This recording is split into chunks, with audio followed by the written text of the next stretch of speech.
dumating tayong package from Amazon. I think ito yung in-order ko na A5 na clear planner.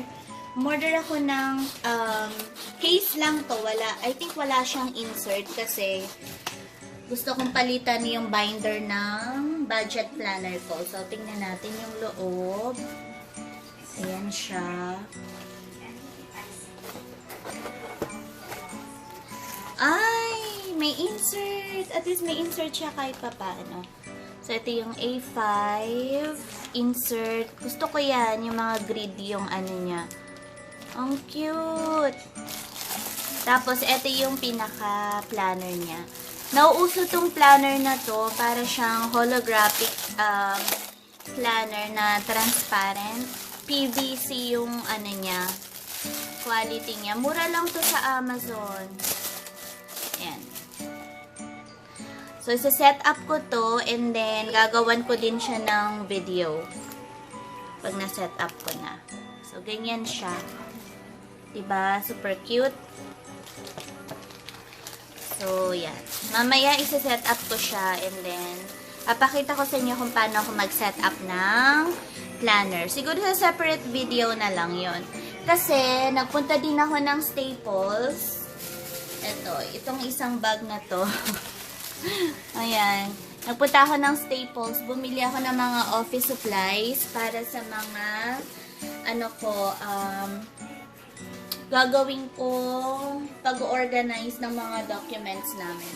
So, yung una kong binili, bumili ako ng desktop na puncher. Ayan. Hanggang 10 sheet capacity yan. So, bumili ako nito. And then, bumili din ako nito, yung lalagyan ng scotch tape kasi nasira na yung amin. Tapos, bumili ako ng refill ng aking label maker. It's me, Marva. Hello, guys!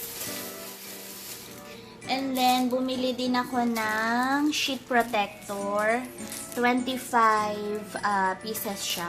So, bali, meron akong 50 pieces. Para siya sa mga sa mga documents. Tapos, to my surprise, nakakita ako sa Staples ng mga pastel na Sarasa clip. Ayan, 0.5, 0.05.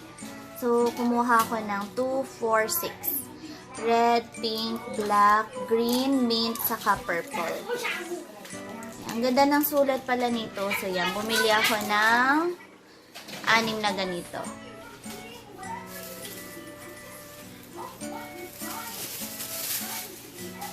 And then, ito na yung meron pa pala akong nabili. Ito, folder. Yan, bumili din ako ng folder. At saka construction paper. Yan. Tapos, ito na yung maganda sa nabili ko.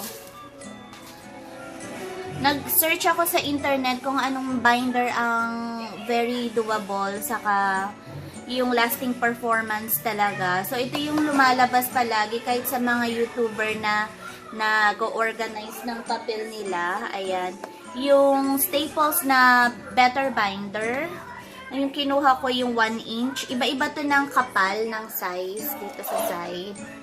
Ayan, makikita mo naman kung gaano siya kakapal dito. Ito, napapalitan mo to. Pwede mo yan lagyan ng label. Kunwari, mortgage, certificates, mga ganyan, medical. So, ito, kumuha ako ng pink. Taas natin para makita nyo. Ayan. Tapos, ang maganda dito sa Better Binder na to, meron siyang packet dito sa gilid. Tapos ito, alisin mo lang to para mapalitan mo ng label. Tapos, ayan. So, yan. Meron akong pink. I also got purple.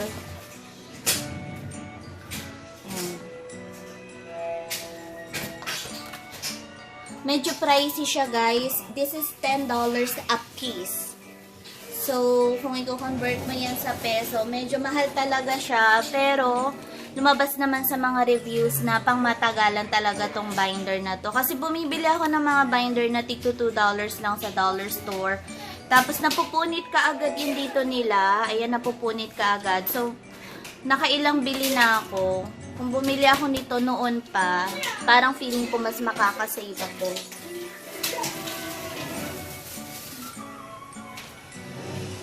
And then, I got the yellow one. So, I have yellow. I have mint. And then, purple. And then, pink. Yan. So, ito na yung mga nabili ko sa Staples. So, ang gagawin ko yung organize ko yung mga papel ko. Siguro, organize ko yung mga papers namin after ng operation ko.